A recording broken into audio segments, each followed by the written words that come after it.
अतो विवर्तितं दृष्ट्वा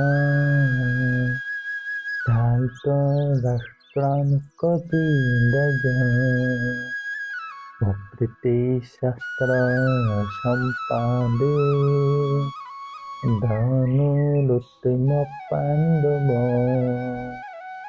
ऋषिकेशं तथा वैकम् इदम् आह মহিপতে। অনুবাদ: সেই সময় পাণ্ডুপুত্র অর্জুন হনুমান চিহ্নিত পতাকা শোভিতলতে অধিষ্ঠিত হয়ে তার ধনুক তুলে নিয়ে শর নিক্ষেপ করতে প্রস্তুত হলেন।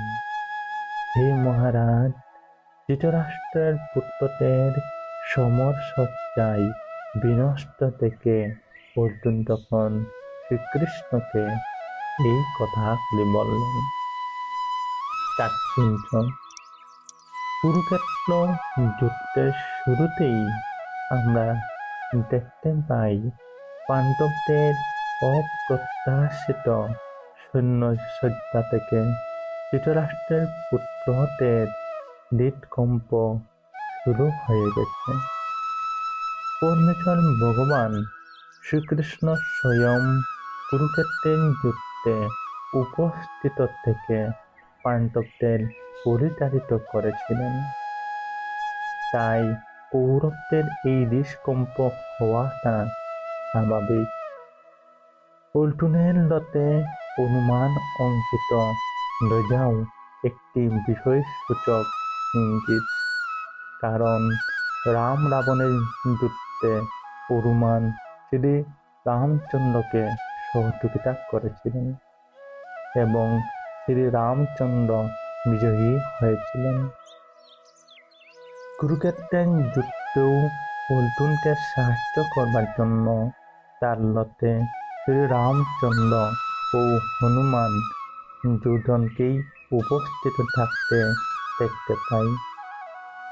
শ্রীকৃষ্ণই হচ্ছেন শ্রী রামচন্দ্র এবং যেখানে শ্রী রামচন্দ্র সেখানেই তার নিত্য সেবক ভক্ত হনুমান এবং নিত্য সঙ্গিনী পিতা লক্ষ্মী দেবী উপস্থিত থাকেন। তাই অর্জুনের কোনো শত্রুর ভয়েই ভীত হবার কারণ ছিল না।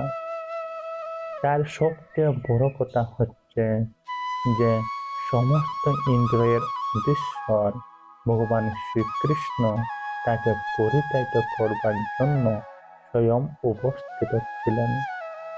এইভাবে যুদ্ধ জয়ের সমস্ত শুভ পরামর্শ অর্জুন পাচ্ছিলেন। তাই তার নিত্যকালীন ভক্তের জন্য ভগবানের দ্বারা আয়োজিত এই রকম শুভ পরিস্থিতিতে সুনিশ্চিত জয়েরই ইঙ্গিত বহন করে।